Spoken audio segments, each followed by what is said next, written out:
Pagan Min is a fascinating villain, not because he has some grandiose plan or is straight up insane, but because the man who stabbed someone in the throat for shooting a bus is the only honest character in all of Far Cry 4. And if you're anything like me, you never realized this until it was too late. Far Cry 4 presents Pagan Min as the villain from the very first cutscene. Our introduction to this man is him violently killing someone for failing to follow a simple order. And in the next scene, we see him commissioning the torture of a rebel leader. This psychopathic image of Pagan is one the game hammers home time and time again. We see his lieutenants mean cruel, the people of Kyrat suffering under his regime, and the erasure of Kyrat traditions. But this is exactly what Ubisoft wants you to see, because on the surface, it's pretty clear that Pagan is a bad guy. But the fact is, when you dig just a little bit deeper than the surface level, you will see that some of Pagan Min's actions were actually justifiable,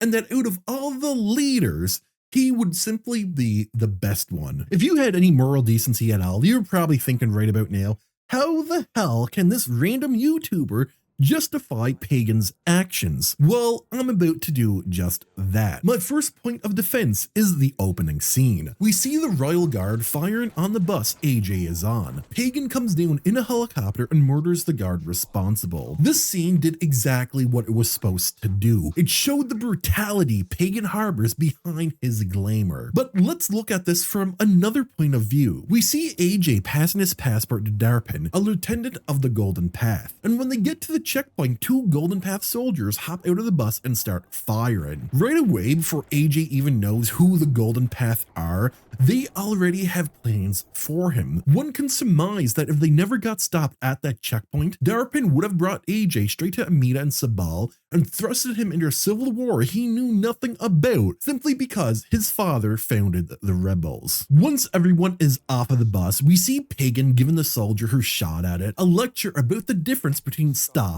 and shoot, before brutally stabbing him in the throat over and over again until he is completely dead. Now, on the surface, this looks like pure brutality, and that's because it is. But there's something about this scene that you aren't supposed to know, and when you do, it completely reframes everything. If you've played the game before, you already know about Pagan and AJ's mother Ishrari and how they were in love. When AJ's mother was sent to infiltrate Pagan's palace as a spy, she brought AJ with her. So in a messed up way, Pagan sees AJ as a son. What would you do if you ordered a bus to be stopped that was carrying your son and it was shot at?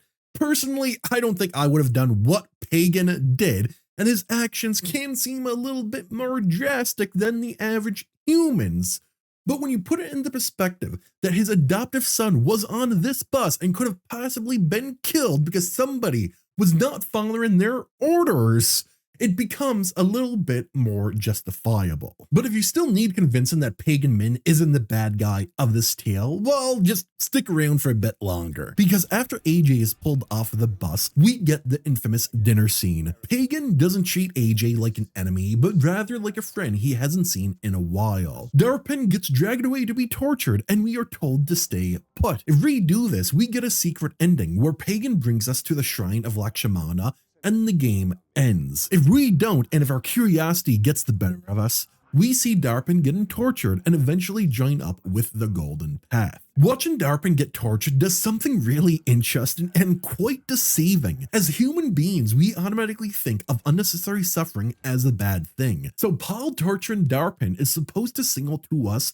that Pagan's regime is brutal and oppressive. But let's look at real-world politics for a second. Many societies that are considered the good guys use torture as a method of extracting information from prisoners. CIA black sites are notorious for this. Whether that is a good way to get information or whether it can be justified, I am not here to argue, because I really don't like talking about this stuff. But what I will say is that what Paul is doing, what Pagan condones, is something that almost every society does, regardless of whether they can be considered good or bad. As soon as we see this type of suffering, our natural response is to be disgusted, which is exactly why the torture scene works so well. It plants the seed of hatred towards Pagan, before we've even had a chance to question who the real enemy is. And the real enemy is the Golden Path. During regular conversations you have with Pagan, he is remarkably honest with you. You are going around destroying his operations,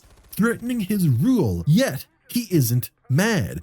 He doesn't threaten to kill you. Instead, he talks to you like he's disappointed, like he is a father watching his kid making the wrong choices. And that's because because the Golden Path is just using him. I mentioned the opening cutscene and how it's a little bit too convenient that the bus AJ was on contained armed Golden Path soldiers and one of their lieutenants. But there's something else that hints at the manipulation: the dialogue. Sabal and Amita make it seem that the Golden Path needs AJ, that he is the only one who can take down Pagan, giving him and us a sense of importance. Like we are the only ones able to end this oppressive regime. Sabal calls us brother and tells us our father would be proud. Amita tells us she can't do this without us, with this odd hint of affection in her dialogue, making us form a sort of emotional dependency on these people and making their praise feel worthy, like we've earned the approval of people who actually matter. Then there's their reaction when it comes to making choices. Whoever you side with will tell you that you did the right thing and that the other party was wrong, while the losing side will try to guilt trip you. Amita frames herself as a victim, claiming Sabal is stuck in the past, and that if he had his way he would bring back child marriage and keep women as second-class citizens. Sabal claims Amita is going to strike Kyrat by turning it into a drug state and destroying everything AJ's father built. Both will paint themselves as the victim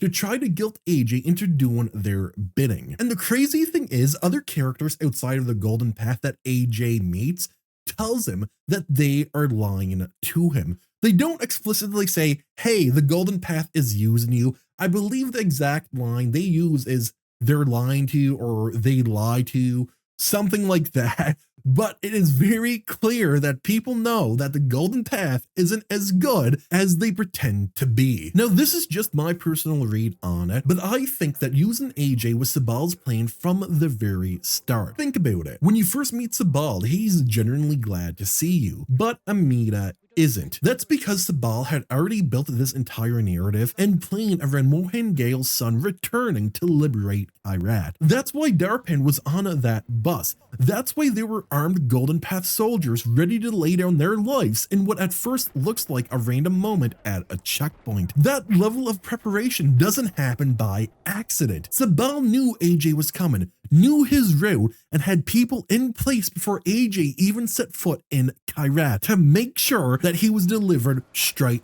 to them. Amita probably found out something was happening but didn't really figure it out, which is why she's called when you first meet her. She was still calculating, trying to figure out what Sabal's plan actually was. You have two leaders, one propaganda piece, two completely different visions for what Kyrat becomes, and we are caught in the middle thinking we're the hero. And here's the thing, what Amita and Sabal are doing to AJ has a little name. This is manipulation to the highest degree possible. Let's be clear about what that actually looks like. They create a false sense of importance. They build emotional dependency. They validate you when you agree with them and guilt trip you when they don't. They play the victim to deflect accountability. They convince you that the only correct way forward is by doing what they say. Amita and Sabal tick almost every single box for the signs of being a manipulator. What we experience with the Golden Path isn't liberation. It's a textbook manipulation campaign headed by two leaders who only want power. To further back this up, I'm going to bring up a certain moment in the game. Before the final attack on Pagan's fortress, Amita or Sabal will order AJ to eliminate the other one. They are once again just using him to do their dirty work. But just think about what they gain from this specific moment of manipulation. If the Golden Path sees the death of one of their leaders as this atrocious act committed by a wannabe dictator, whoever you sided with can simply feign ignorance. They can say, hey, wait, look a second. I didn't order AJ to do that. He did that. on his own because he is batshit crazy. But if the Golden Path actually agrees with this outcome, if they think that this is what needed to happen, whoever you sided with becomes the leader who is willing to make the hard choice for Kyrat no matter the cost. Heads, Amita or Sabal wins. Tails, AJ loses. That's not leadership, that's bullshit that AJ and us as the player were too naive to see through. And ironically, the very thing that the game wants us to believe about Pagan is also true about Amita and Sabal. Here's something to think about. The erasure of Kyrat's traditions under Pagan's rule is one of the game's main criticisms of his regime. But let's look at what those traditions actually involve. A little something called child marriage, women being treated as property rather than human beings, pretty much second-class citizens by design. These are the very traditions that Sabal is fighting to keep. And when you frame it that way, Pagan erasing those traditions isn't cultural genocide, it's actually closer to progression, what we see in developed countries. And even Amita agrees. She wants those practices gone too because of how oppressive they are. But her solution to child marriage is to replace it with another form of child exploitation, something that is equally as heinous, and that is kidnapping children to train them as soldiers or have them working in the poppy fields. She recognized the problems that Kyrat was having, and instead of actually fixing it, instead of working to make the country better, she chose something equally as monstrous. At least Pagan never pretended that his Kyrat was perfect.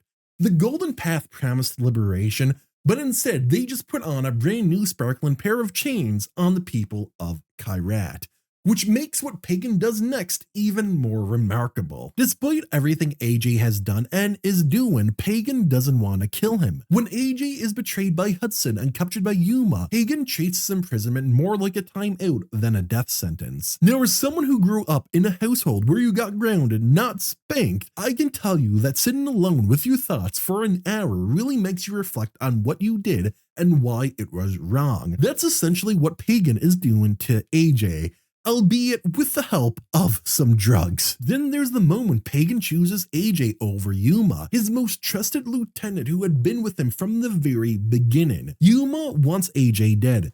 Pagan is firmly against it. To protect AJ, he gives away Yuma's location, which leads to AJ going there and killing her. Think about what that means to Pagan. He sacrificed his most loyal ally to protect the son of the woman he loved, despite AJ actively dismantling his regime. And all of that leads to the moment that changes everything. The ending. Pagan doesn't go down fighting. He doesn't try to kill you. He just explains that everything you did was pointless. Because if you had simply stayed and eaten the food at the start of the game, he would have explained everything to you. He planned on passing Kyrat down to you, but since you got involved with the Golden Path, it is no longer yours to claim and is either Sabal's or Amita's. The game either ends with you killing Pagan or him taking you to Lakshmana's shrine and explaining just how much of a bastard your father actually was. But the juiciest scene in the entire game, the scene that completely reframes what the Golden Path is, comes during the epilogue. The liberation of Kyrat ends with either Amita kidnapping children to train as soldiers, or Sabal executing anyone who speaks out against tradition and threatens his power, restoring child marriage and subjugation of women that Pagan had dismantled. This is what Pagan was replaced with, either a drug lord who is using child soldiers or an extremist religious zealot. This is what the Golden Path always wanted. And the real kick in the balls comes when you realize that the hints were there throughout the entire game, that the Golden Path were not the good guys. And that's what makes Far Cry 4 one of the most interesting games Ubisoft ever made. The beauty of Far Cry 4 is that it isn't until the very end that you realize what was going on. The Golden Path used AJ as a propaganda piece. The founding father's son has returned to free Kyrat from the evil Pagan, when the reality is everything we were shown, the evilness of Pagan, Kyrat drowning in oppression, was only ever from the Golden Path's angle, and the angle of a man being manipulated. Meanwhile, Pagan had no ulterior motives when it came to AJ. He was the only character in the entire game that was actually honest with him. And there's some real social commentary buried in Far Cry 4. There are games out there that casts us as the heroes, drops us into an unfamiliar place, and has us being back an evil regime. Ubisoft knew that's exactly what players expected, that they expected to be the good guys, and they decided to subvert that in one of the most realistic and cleverest ways possible, because nobody in Far Cry 4 is good. Pagan is honest but psychotic, and he more or less admits it. The Golden Path are either drug lords or religious extremists who kill anyone that speaks out against them. We are so used to being on the right side of things that the epilogue generally surprised anyone who played this game. And although the hints were there, the manipulation, the throwaway lines from Nor and Longinus, you don't really notice them until you see what Amina and Sabal were actually building towards. Because just like AJ, we were manipulated into thinking we were the hero, when in reality we got involved in a civil war we knew nothing about, simply because we couldn't sit down and wait for 13 minutes. With everything I just presented, did I change your mind about Pagan Min, or do you still think that he is the bad guy? Or maybe you knew all along that Pagan was actually the best ruler for Kyrat. Whatever your opinion is, let me know down below. And if you like this kind of content, consider subscribing. I will see you all in the next video. Peace out.